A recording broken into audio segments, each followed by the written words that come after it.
Hello YouTube and welcome to Mograph. My name is Matt and this channel is going to be all about motion graphics and a couple different programs. This is my first tutorial, so I'm sure I'll get better with time, but this one is probably going to suck a little bit. Anyway, just so everyone knows that this is going to be a little bit of a simple tutorial. I should say summit because I have a mountain theme channel and it sounds awesome.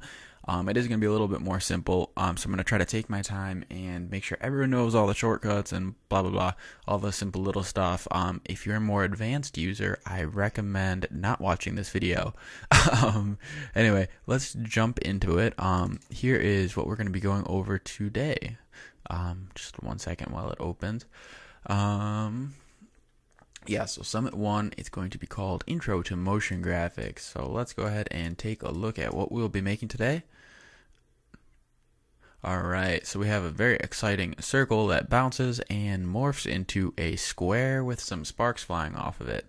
Let's watch that one more time. And as you can see, it is not the most exciting animation. However, there's some cool little I don't know, there's a cool little effects going on there that hopefully someone can maybe use for their own projects. So let's go ahead and jump into Adobe After Effects. And while it's opening, I am going to also throw out there that I'll be making some more advanced tutorials down the road. I mean Summit, you see what I did there? And it does sound awesome. So I will be making some more advanced summits down the road, like in Cinema 4D and RealFlow, and also some more stuff in After Effects. But I thought I would start with a nice introduction, and I don't know, just see how it goes, because I have never done a screencast before, so I'll do my best. Yeah, and I also do have a color scheme I'm going to be working with that I will throw in the description below. So just click that link if you would like to download the color scheme and work with the same one I will be using. So now that we're in Adobe After Effects, I am going to drag my color scheme into my project panel.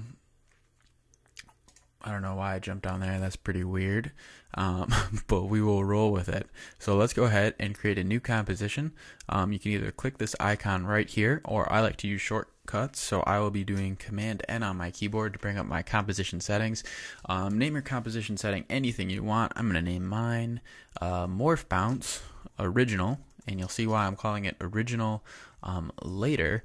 And let's go and set that up for a nice HD ratio. I like to work 1920 by 1080, 16 by 9, 30 frames per second, and set your animation up for 10 seconds. I like to give myself a little bit of extra time.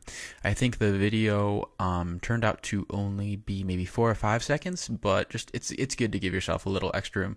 So you can pick any color you want for the background layer. I like to always pick a kind of lighter gray. I don't know why, so go ahead and click OK, and we're going to see our composition is now in our project panel. So that's great. Let's go and create a new background layer. So there's two ways you can do it. You can either right click and go to New, Solid. You can either do that, or you can go and on your keyboard you can do Command Y, which also brings up your solid settings. So name this layer background. I just will call it BG, and that is great. So I already have my blue color picked, and just press OK. What I should have done is actually drag this into my composition and scale it down. So then when I go and I pick my color, I could have just used my eyedropper tool and picked blue. Wow, I did it. Alright, so let's get this off the screen, and we will begin our animation. So let's start by creating a circle. What I am going to do is show you my cool way of creating a circle with an anchor point that's right in the middle. It sounds really easy, but if you're a user of After Effects, you probably know your anchor points are always all over the place. So go up into your tool panel up top, right up here, and you can either click and hold to bring up your drop-down menu of your different tool types, I guess, or you can cycle through them all by pressing Q on your keyboard. And as you can see, our objects are now changing. So we're going to go ahead and settle on our ellipse tool. I think I said that right. Let's call it an oval. Alright, so select your oval tool and double click it. What this is going to do, if it does it correctly, why the hell is it not working? Alright, let's try this again. So, if you double click your tool, I don't know what's going on with my After Effects today. If you double click your tool, it's going to create an object that is exactly the size of your composition. And we are working in a 1920 by 1080 ratio, so as you can see, our oval is indeed an oval, but we need to make it a circle. Now, what are we going to do? On your shape layer, let's go ahead and press enter and call it circle. So now that on our circle shape layer, which is still an oval, we are going to twirl down our ellipse 1 path options and go to ellipse path. Okay, so the size, as you can see, is 1920 by 1080, which is also our composition settings, but we do not want that. And why is that? Well, because we want a circle. So there's two ways you can do it. On your constraint proportions button, you can hold option on your keyboard, double click, and as you can see, we wind up with the same number. Additionally, you can just unclick that and type in the number you want, but I like doing this because I love shortcuts. Alright, I don't know, I'm zooming in. Yeah, this is going to be a crazy tutorial, as you can probably tell. So let's make the circle a little bit smaller. I don't know, let's go like 400 by 400. Maybe even 300 by 300. Alright, and since our constraint proportions icon is clicked, they're going to change at the same time. Alright, so now that we have our awesome circle with an anchor point that is dead center of our object, we are going to begin our animation. So let's actually scale that down. Press S on your keyboard to bring up your scale properties and just make that a little bit smaller. And I don't know, I put mine at 82. You can do whatever you guys want. Alright, so select your shape layer and press P on your keyboard to bring up your position properties. Also zoom in on your timeline a little bit. You can use this tool right here, or you can, yeah, let's go with that. There's some other ways to do it, but this is probably easiest because I might have a different mouse than you. Alright, so we're going to zoom in a little bit on our timeline so we're not at that 10-second length, and we're going to set our work area to 3 seconds. What is a work area? Well, it's going to be an area that is, oh, well, let me actually zoom out and show you. So right now our work area is this bar right here, and it's selected all 10 seconds. So if we play our animation, it's going to play 10 seconds and then restart. But we want to make our work area a little bit less. An easy way to do that is on your keyboard, you can press N. Now what this does is move your out point for your work area to wherever your time indicator is. So if I move that to here, you know, as you can see, it changes. But let's go ahead and set it to 3 seconds. Additionally, you can also press B on your keyboard to set the end point, but we want that at 0 seconds. So drag your time indicator to 0 seconds and press B on your keyboard. So now we have a 3-second loop, and as you can see, the timeline is going to go through and just keep replaying our 3-second loop, which is fantastic. So like I was saying, let's begin our animation. Select your shape layer, and we are going to move it. Okay, well, let's actually zoom in and go to, I guess, frame 24. It doesn't really matter. It's all about what looks great to you guys. So, or I don't know, let's set it to 19. Whatever. Let's go crazy today. We're going to move our circle a little bit down on the screen. We don't want it dead center. There's two ways, well, there's more than two ways, but you can either just drag it with your mouse and set it wherever the heck you want. Command Z on the keyboard to undo, of course, or you can click and while you're dragging, hold shift, and it's going to move exactly on that plane. Likewise, it'll see how it's kind of locked into position. So if you're holding shift and you're dragging, it's going to stay locked onto the X or Y axis. I don't know. So you can either do that, or what I like to do is just use our position properties and drag it down, because that is easiest for me, at least. So that's how I do it. You don't have to do it like that. So let's set a keyframe by clicking the stopwatch right here. And as you can see, we get our keyframe that pops up in our timeline, which is a yellow diamond. Alright, so now that we have our keyframe for our first position, let's go to 0 on our timeline, and we are going to move this so it kind of falls on the screen, and this is going to be the floor, so that's going to be where it bounces. So on your Y properties, let's move this off the screen. Oh gosh, craziness is happening today. Mount Mograph, all about the crazy. What the heck is going on? You guys are probably like, wow, dislike this video. But anyway, we have the circle, as you can see, off the screen, And if we drag forward on our timeline, it's going to move down onto the floor, quote unquote, and we are going to need it to bounce back up. So one of the rules that I like to always work with is if an object is bouncing especially, obviously the second bounce is going to be half the distance between its original bounce. So as you can see, I'm going to go ahead and lock this background layer so I don't keep clicking it like an idiot. Alright, so we're on our circle shape layer. It bounces and hits the ground, and obviously it's going to travel not quite all the way to the same height because we're not on Mars and it doesn't have that kind of gravity. So on your timeline, move it to maybe roughly between the two different keyframe points, and we are going to automatically set a keyframe because we did click our stopwatch here, which is great. Another quick little tip is you can press J or K on your keyboard to go to the previous or following keyframe on your timeline, which is like kind of a quick overview to what you've been doing. Okay, so we are at our first bounce, so it's already hit the ground, bounced into the air, and we want it to hit the ground again.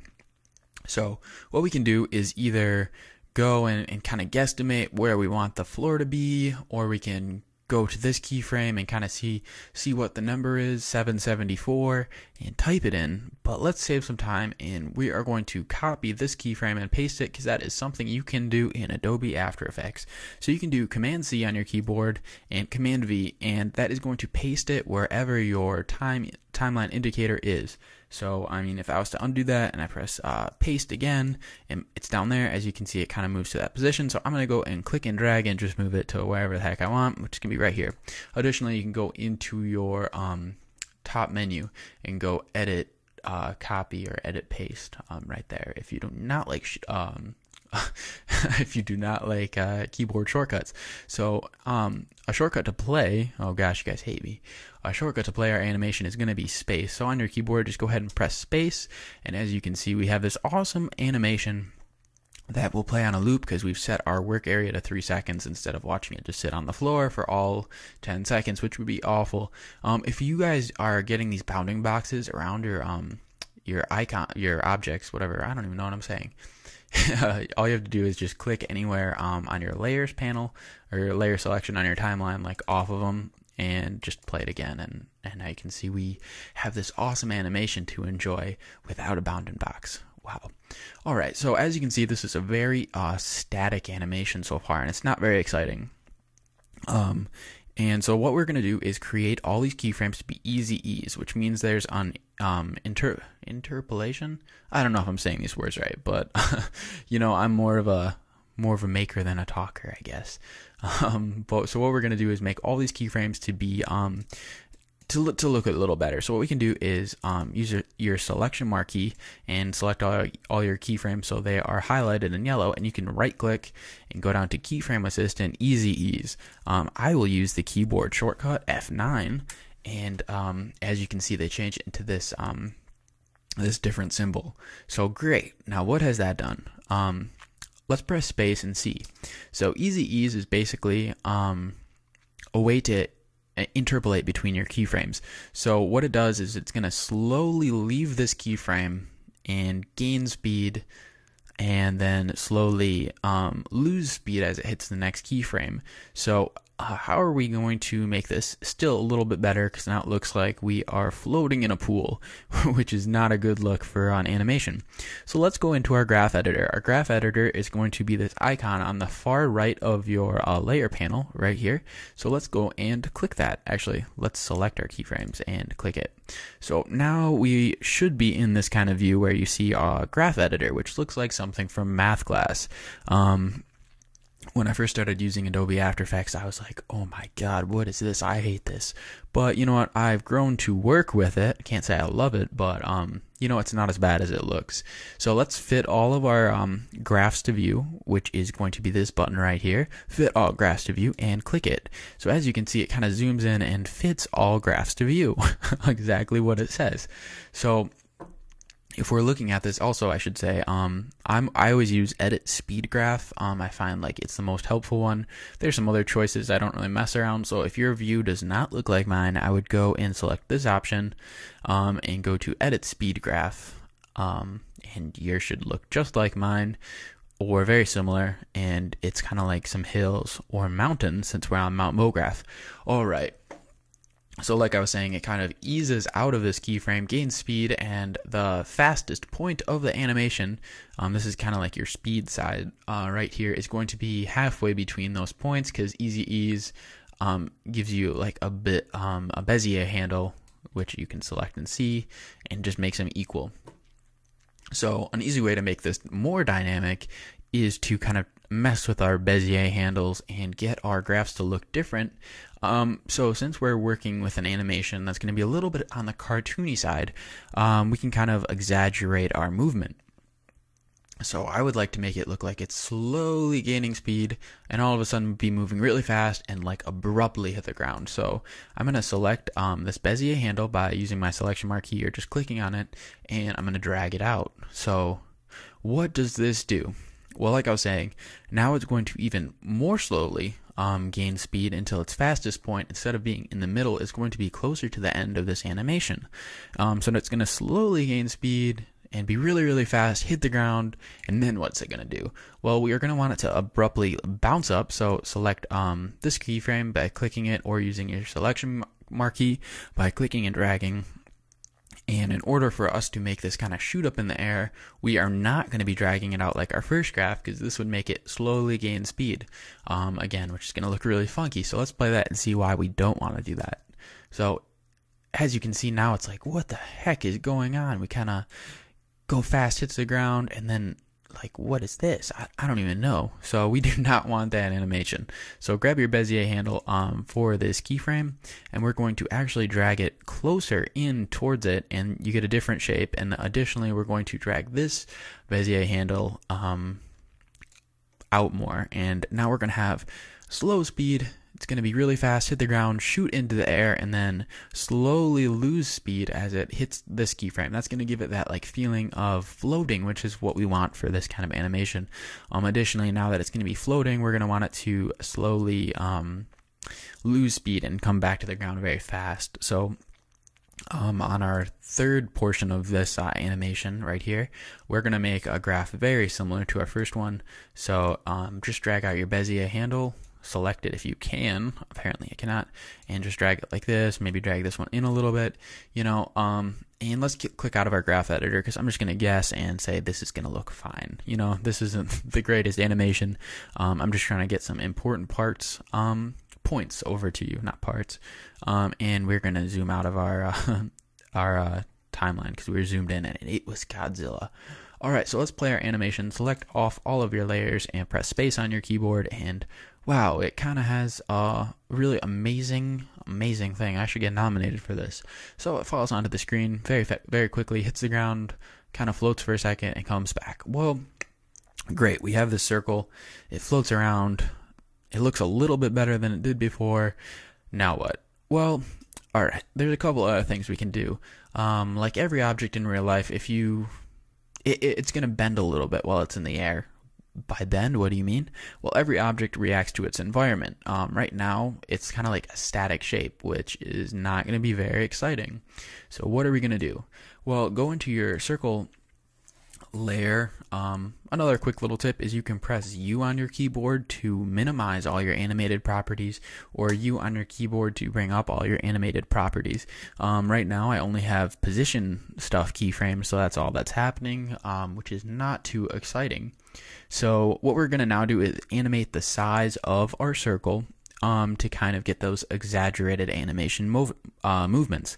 So what we're going to do is click this little arrow over here and twirl down our circle properties, twirl down our contents properties, twirl down our ellipse properties, twirl down our ellipse path options. This is getting ridiculous. We're going in. And as you can see, we now have our size properties, which we originally messed with to get our circle instead of an ellipse. Ellipse, I really don't know how to say that. Our oval. So our oval to our circle.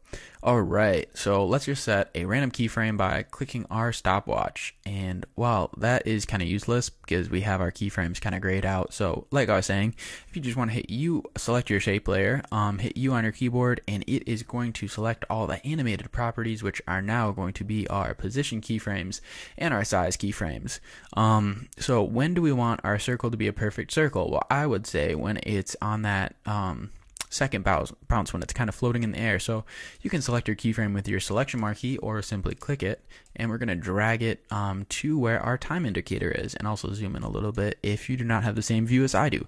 Alright, so now that we have our keyframe here, let's start messing around with the shape. What I would like to do is make it kind of like an egg shape as it's dropping, to make it look like it's falling faster, and then as it hits the ground, kind of squash. This is going to be called squash and stretch, which is kind of like a rule of animation, I guess you'd say. So you can see our circle right up here. It's off of our background, but we can still see what we're doing to it. So click or unclick your constrain proportions icon right here, and we are going to mess with the X size. So as you can see, you can drag it out or drag it in, and we have I don't know, we have a different shape. I'm the worst play-by-play announcer ever. Alright, so we have a I just set it to whatever you want, but basically you want kind of like an egg shape. An over-exaggerated egg shape is what we're rocking with. Alright, so we're now going to want to keep that shape. See how it kind of comes in, and it's going to eventually change into a perfect circle, but it starts with this kind of oval shape, and we're going to want to keep that oval shape till right before it hits the floor. So we're going to copy our keyframe just like we did before by doing Command C on our keyboard, or going up into our menu options and going edit, copy, but let's go Command C because I'm sure that's what everyone's going to do. So let's go Command C, set your timeline indicator maybe like a couple of frames before your position. Oh gosh. Your position where it's going to hit the floor, and press Command V to paste it where our time indicator is, and then go forward. You can do that with the RJ or K shortcut that we talked about before, which works between different properties on your size and position. And so we're going to go to right when it hits the floor, and we're going to kind of squash this shape, which would be messing with our Y options. So let's make it look like a pancake. Maybe scale this up a little bit more to kind of get that exaggerated motion, and then it's going to come up into a perfect circle, and then let's have it kind of squash back into that pancake shape. And we are going to do that by selecting this keyframe right here, Command C on your keyboard to copy, Command V on your keyboard to paste, and then it's going to paste right where your time indicator is, as I have kept saying. Alright, so do you guys want to watch this animation? I think we should, and let's see how this is looking. As you can see, there's kind of there's some funky movement going on that we are going to fix. It's kind of amusing at the very least. Yeah, that is pretty weird. That is pretty weird. And you know what I think it actually is we should probably take this keyframe right here and copy that as well, just so it has that kind of what the heck is going on? Yeah, so it comes into that, and it's gonna have that same kind of falling motion to it, and maybe drag this one back a little bit. I don't know, I'm just messing around right now. So let's select all of our keyframes and make them easy ease. Normally I don't like to keep the standard easy ease, but for our purposes this is going to work great this time around. So you can go to right click keyframe assistant easy ease, or press F9 on your keyboard. So F9 on my keyboard, and let's see what this is looking like.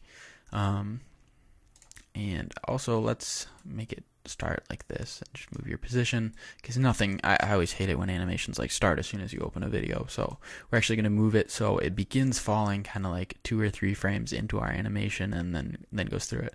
So let's take a look. I hope it doesn't suck, because this is pretty easy. Alright, so as you can see, we have this very exciting animation. You know, wow, so we have a bouncing circle. However, as you can, I hope you guys can tell, you know, what's different about this is it's not like that static motion. It kind of seems to have some life to it, with the squash and stretch. And like I said, this is like just a brief overview of what you can do, and I hope you can apply this to your own animations. You know, like if you feel like it, you can drag this out. You can use your selection marquee, which is a click and drag any keyframes you want and kind of move the position. If you're not liking the timing, or you know, so now it looks like it hangs in the air a little bit longer. Okay, great. Now, how are we going to change our circle into a square? Well, this is actually kind of cool. I don't know if this is the easiest way or best way, but this is kind of the way that works for me. So we are going to go with it. At least I am, and you can maybe click off the video and be like, I hate you. Or you can stay with this, and we are going to make it. So one of the things I do not like about After Effects, there's not a lot. I'm sorry, I'm not ripping on After Effects. I love it. Is how are we going to make this layer stop right there? Like, you know, like I don't want to see this anymore after a second and 21 frames, and it just doesn't go away. So, I mean, I can zoom out, I can put my mouse over here till I get this little arrow, and I can drag it back, which is great. It does get the job done.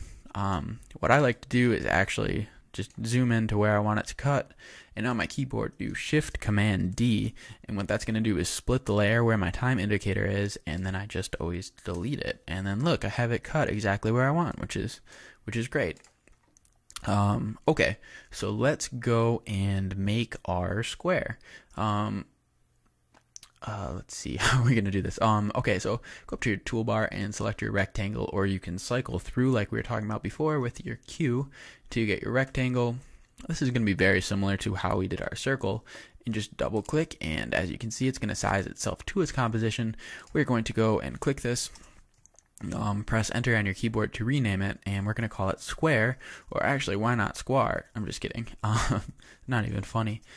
So square, go to your contents, twirl down your contents, twirl down your rectangle 1 properties, twirl down your rectangle path 1 options, go to your size, and like we said, option click your constrain proportions icon, and we're going to get a square, which is great. But let's go and just drag this down. Like, actually, I forgot to tell you guys, if you just hover your mouse over it, you should get this little pointer finger with an arrow, and this means you can like drag it up or down. But let's just scale this down to roughly the same size as our circle.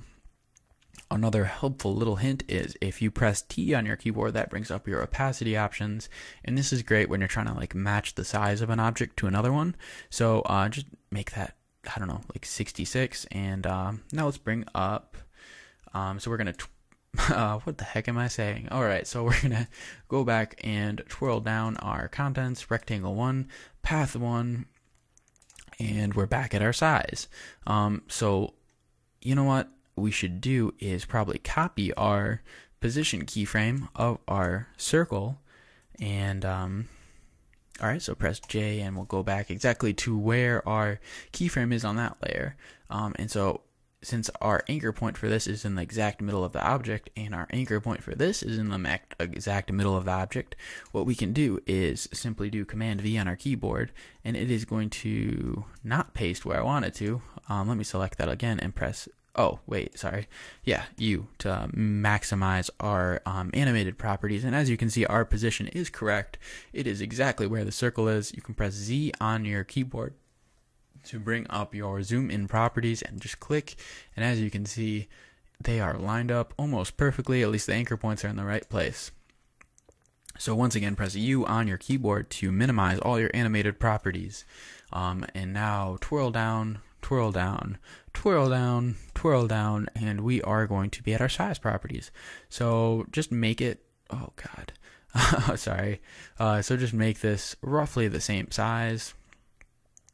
And that seems just about right to my eyes. And yeah, all right, where am I going with this? Let me just think for a second. All right, and just set a keyframe and click U on your keyboard to bring up your animated properties, just so we can see our position and size, because that is what we are going to be working with just for a second anyway. And drag those forward just slightly, and we are going to see how since this layer is cut off with our Shift Command D, it just kind of disappears, which is one of the sneaky little things you can do with motion graphics, is just like change objects, and if it happens quick, no one notices. Obviously, we're not going to have it change exactly into a square all of a sudden, because that looks really, really weird. Also on this layer, do Shift Command D, and we're actually going to delete its first layer, square, so we are going to keep its square 2 layer, and just press enter on your keyboard, rename that square, and here we go. Alright, so we have it hit the ground, it changes into a square, and we need our square to bounce up, which we are going to do. Press U on your keyboard to see your square properties, and we're just going to go ahead and keep this easy and copy our position properties. We're actually going to take it from, see, this is where it starts, which is off the screen, and then we have our bounce on the floor, bounce in the air, and back to the floor. So we're going to take those 3 keyframes with our selection marquee, press copy on your keyboard, use your timeline indicator to put it exactly. Well, you can also do J or K. Sorry, I'm getting all scatterbrained. Alright, so go to your position properties on your square, press Command V on your keyboard, and it is going to paste those options so we don't have to go into our graph editor and remake our graph. So now, well, let's play this whole thing, and we'll actually drag out our work area. You can do that, or like we said, you can go to maybe like 4 seconds and press N on your keyboard to set your work area. And let's play this. So we have it bouncing. So we have it bouncing, hits the ground, and it changes into a square, which is very abrupt and very sudden and doesn't look very good, but we're going to fix that right now. Okay, so take your position properties, or sorry, your size properties of your square, and make it so it's going to be a square at the top of its bounce, which is right there. So press Command V, and it's going to paste your keyframe where your current time indicator is, which is great. So how are we going to make this square into a circle? Well, an interesting thing about After Effects is there are additional properties you can add to certain shape layers. And in our case, we're going to go ahead and click Add, which is right here on our layer panel, and bring up a couple more options. What we're going to want to add is round corners. And round corners is kind of a cool little perk of working in After Effects. And what this is going to do is actually go forward, to this keyframe, the top of our bounce, and just set our radius to 0 actually right off the bat, and wait for your mouse arrow thing to come up and drag that back to 0. So what our radius is going to do is, I'm actually going to zoom in to show you guys. Command Z on your, or not Command Z, Z on your keyboard to bring up your zoom properties. Additionally, while you're zooming in, you can press Alt or Option on a Mac and zoom out. So as you can see, we have that going on. And to bring up the hand tool is to hold space while you have your composition panel selected, and you can drag around your view. Okay. So where was I? All right, radius. So let's see what radius does. If we really crank this up, well, it changes into a circle, because this is gonna slowly round our edges of our shape, and if we crank it up all the way, we wind up with this perfect circle, which is absolutely awesome. So let's see. Let's set it to, I don't know, whatever you guys want that will make it a circle. I'm not sure what that would be for you guys. Mine seems to be a perfect circle around 250. So now let's drag this keyframe back to our original position, and mouse press space on your keyboard to bring up your hand tool and drag around. This looks like an eye, but yeah. So we also need to now mess around with our size properties, which is going to be under our rectangle 1 area, twirl down rectangle 1 path, and we're going to unclick our constrain proportions icon, since we do not want the perfect circle right there, and just deform it a little bit till it matches a very similar shape, which for me is about 151. And great. So now if we're going to do our bounce it's almost not noticeable. So I'm going to zoom back out for you guys, and let's play that again. So aside from the opacity, it's really hard to tell when your object changes, at least on this original bounce, which is cool because that's what we want. I think what we need to do is now mess with our rotation. I think that's what I did in the original video. I really don't remember. I threw that together pretty quick. Additionally, you can also use your hand tool on your timeline if you have a small little screen like me and you just kind of want to zoom around and see what's up. This is like the worst YouTube video ever. I promise I'll get better with these tutorials as time goes on. This is my first one ever. Alright, so we have our shape changing into a square, which looks pretty cool, I guess. This is a little different. So let's go to our square on our layer panel and press R on our keyboard, and that's going to bring up our rotation properties. So just click the rotation tool, set a keyframe, and now select your square layer, press U on your keyboard to bring up all your animated properties like we keep saying. And actually, let's go ahead and make these into easy ease. So you can press F9 on your keyboard or right click, go down to keyframe assistant, easy ease. I'm going to press F9 like I have every other time. And once again, for our purposes, we don't really need to mess around with our graph editor. This change is going to be fine. Also, let's press T on our keyboard to bring up our opacity and change that back up to 100% because we would like to not have that weird opacity deal going on anymore since we are getting into our final animation. So make sure that's 100%. Press U on our keyboard to bring up our animated properties. And we are going to move our rotation keyframe to be perfectly at 0 degrees at the top of our bounce, and at our beginning of our bounce, maybe make this like, you can just guess, try to make it so it is a full turn. So whether it's 360 degrees or 180 degrees, you want it to still hit at the right point. So I'm going to go and set mine to maybe like 180 degrees. I don't know. I'm just we're just seeing what's going on. I didn't really have this planned out. In hindsight, I probably should have had an idea of what I was going to talk about before I made this video, which I did not. So now as it bounces up, it kind of spins into position, which, I don't know, this looks kind of cool. We're going to work with this a little bit more. As it gets into its position right here, we would like it to spin again as it comes to the ground and hits the ground. So this is really easy. All we have to do is, I think I set it to negative. So just set this to maybe 90 degrees, since we don't need to do the full turn like we did originally. So now it's going to hit the ground, bounce into the air, and land. And how are we going to make this even more exciting? We are actually going to do an easy ease. So you can right click, go down to keyframe assistant, easy ease, or on your keyboard press F9. I feel like I keep saying the same thing.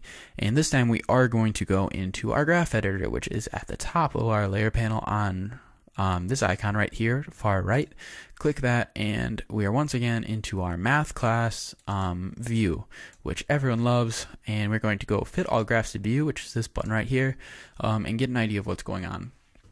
Once again, this side right here does represent our speed, and we kind of want to give this a cool feel, like a very animated feel. And so, what you can do, press V to bring up your mouse if you're still in the zoom tool like I was. And once again, the hand tool does work in this view. Select your first keyframe. I'm kind of losing my words right here. I'm going to go get some water in a second. And we're just going to drag out our Bezier handle and give it kind of that super animated feel, where it's going to slowly gain speed and then all of a sudden flip into position. Very exciting. And then we actually, this time, what we're going to want to do is really make it look exaggerated. So we're going to drag this out a ton. So it's gonna like slowly leave this position, and oh, it's not gonna make it, and then all of a sudden it flips just in time to hit the ground. And you can also drag this Bezier handle back a little bit so it's even more sudden. Click out of your graph editor by clicking this button right here. I don't know, zoom out a little bit so we can see what we've done. Go back to the beginning of your animation. Another little helpful hint is if your time indicator is somewhere else and you want to get back to the beginning very quick, you can just press home on your keyboard and that will go to the beginning of your animation. So let's press space on our keyboard and see what we've done. I'm going to fit this up to 100% and let's see what we've made. Well, that looks pretty funky. We might mess with that a little bit more, but this is... yeah, that's probably not going to work. All right, well, let me go get some water. I'll come back in just a second, and we will finish up this Mount Mograph tutorial, Intro to Motion Graphics. I'm sorry this has dragged out so long. I will try to get my stuff together for future tutorials.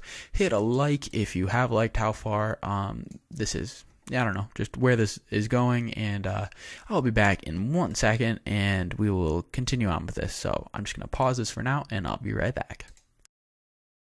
Wow, I just saw the time for this, and this is 40 minutes and 49 seconds of recording time to make a circle bounce into a square.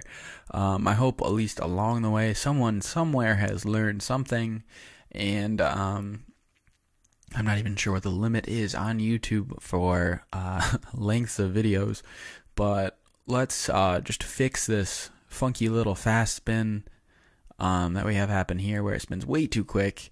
And I will make a part 2 and upload that separately just so we don't go over a limit. And this has already been a pretty long video, and I'm sure everyone is like sick of this. So let's zoom into our timeline, and we're gonna have to change 2 properties to get our circle to not spin like a psycho into its square. And you know, like this half of the animation is fine, I think, and we just don't want that such a fast rotation. I think it looks a little funky. So just change this to 100 or to 90 degrees, negative 90 degrees instead of negative 180. And obviously this is gonna look a little goofy right off the bat because now it doesn't match up perfectly. How are we gonna fix that? Well, it's quite easy. First, go into your opacity properties, press T on your keyboard to bring up your opacity properties on your square layer, and just turn this down like we did before, just to see what's going on. Okay, so press U on your keyboard to bring up your animated properties, which as you can see pop right up, maximizes them, and let's mess with our size, because right now we do not want this craziness that is happening right now. And so all we have to do is just instead kind of switch these, you know, like we'll just drag our X properties. This is backwards, so since it's rotated, so our X properties are actually our Y properties currently, just with our view. Change this down to 150, and we're just going to scale up our Y properties, which are actually our X properties right now. Get your bounding box to look about right. And that is our little fix for this portion of the animation. So click off all your layers in your timeline right here, and we're going to go and fit our composition to view, fit up to 100%, and let's play our animation with the little fix. So it bounces, hits the ground, turns into that crap, which actually it looks like we have one more property to change. This is not this is not what we want to see. You know, that looks pretty awesomely weird. Maybe we'll keep it. No, I'm just kidding.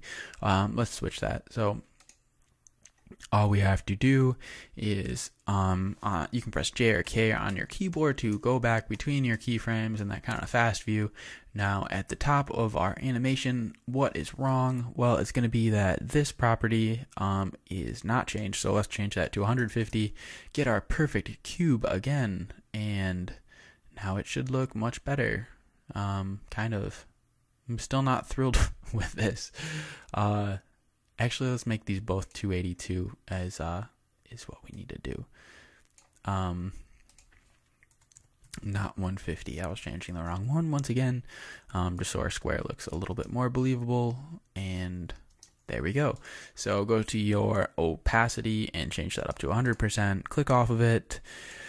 Make sure your work area is set for where all your work is. Select all your layers by Command A in your timeline. Press U. And it'll either bring up all your animated properties or minimize them all. We'll minimize them and keep it nice and clean. Go back to the beginning of your animation. Click anywhere you want and press home on your keyboard, and let's watch our animation. So there we go. We have a circle that bounces a little bit more dynamically than normal and changes into a square.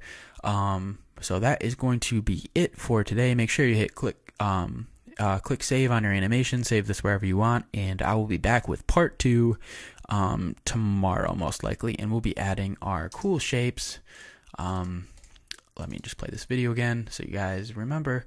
We'll be adding our cool little sparks and also our expansion mask to change between these, and all of these things can kind of be taken and put into other animations and make the animations you are working on, if you're a pro, just a little bit better. So anyway, this is Mount Mograph, Summit 1, Intro to Motion Graphics Part 1. If you liked kind of this tutorial, Summit, hit like, and if you hate it, hit dislike. Hopefully I get better with time. So thanks for checking out my videos. This is Matt with Mount Mograph, and I will be back shortly with Part 2. Thanks again.